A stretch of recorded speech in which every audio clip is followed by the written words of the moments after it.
გამოცდილება, გამოწვევები და პერსპექტივები. ამ თემაზე სასტუმრო ქორთიარდ მარიოტში გაიმართა კონფერენცია, რომელიც იძულებით გადაადგილებულ ქალთა ასოციაცია თანხმობის მუშაობის 20 წლის თავს მიეძღვნა. შეხვედრაზე ისაუბრეს ორგანიზაციის მიერ განხორციელებულ და დაგეგმილ პროექტებზე, კონფლიქტების შედეგად დაზარალებული ქალების მდგომარეობაზე, საქართველოსა და რეგიონში ადამიანის უფლებების დაცვისა და უსაფრთხოების თემებზე. აღინიშნა ორგანიზაციის წვლილი იძულებით გადაადგილებული პირების საცხოვრებელი ბინებით უზრუნველყოფისა და საარსებო წყაროს მოძიების საკითხებში.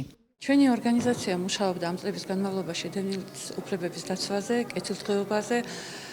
ძალიან განსხვავებული პროგრამები ჰქონდა, სამშვიდობო ბანაკები, სადაც ქართველი, აფხაზი და ოსი ბავშვები ერთმანეთს ხდებოდნენ, სამშვიდობო დიალოგი, დევნილის უფლებების განვითარება და დევნილის უფლებების დაცვა. ვაგრძელებთ ადვოკატირებას დევნილთა უფლებებზე, რეგიონალური შეხვედრა გვაქვს და საუბრობთ იმაზე, როგორ დახვეწოთ რეგიონალური თანამშრომლობა, იმიტომ რომ სამხრეთ კავკასია არის რეგიონი, სადაც სამწუხაროდ ძალიან ხშირად არის კონფლიქტები და ჩვენ ვფიქრობთ, რომ სამოქალაქო საზოგადოებიდან ერთიანი აზრი უნდა წამოვიდეს. ჩვენ ყოველთვის ვართ ომის წინააღმდეგ, ჩვენ ყველა გვინდა რომ ყველა კონფლიქტი იყოს გადაწყვეტილი მხოლოდ მშვიდობიანი გზით. არასდროს ვერევით პოლიტიკაში.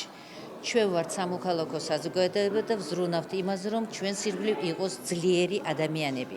ადამიანები, რომლებიც თვლიან თანამოქალაქეებად გამყოფი ზოლის იქეთ ყოფ ადამიანებსაც და აქ ყოფ ადამიანებსაც.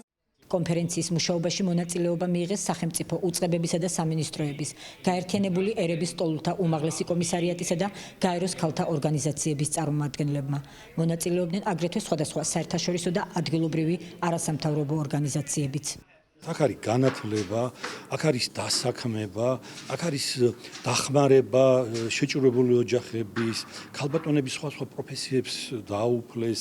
მათ აქვს თითქმის ყველა კუთხე წახნაგი მოძებნილი, რომ როგორმე მეტნაკლებად დაეხმარონ დევნილ მოსახლეობას. მქონდა პატევი ყოფილიყავი, მათი საბჭოს წევრი, მე მათთან ერთად ყოფილვარ ზუგდიდშიც, აჭარაშიც, რა ვიცი, კახეთშიც და მე მინდა დიდი მადლობა ქალბატონ იულიას და მის გუნდს დღეს უთხრა.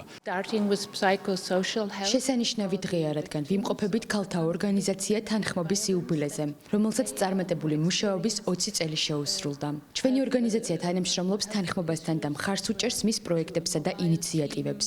უნდა აღინიშნოს ფსიქორეაბილიტაციის პროექტი და სამედიცინო მობილური ჯგუფის მუშაობა დევნილებთან. ასევე ახალგაზრდებთან მიმართებაში განხორციელებული არაერთი საინტერესო პროექტი. ქალების მობილიზება და გააქტიურება, რათა თავადვე შეძლონ საკუთარი პრობლემების მოგვარება. ვამაყობ ამ ორგანიზაციასთან პარტნიორობით. უმნიშვნელოვანესია მათი წვლილი კონფლიქტების ტრანსფორმაციისა და მშვიდობის მშენებლობის საქმეში.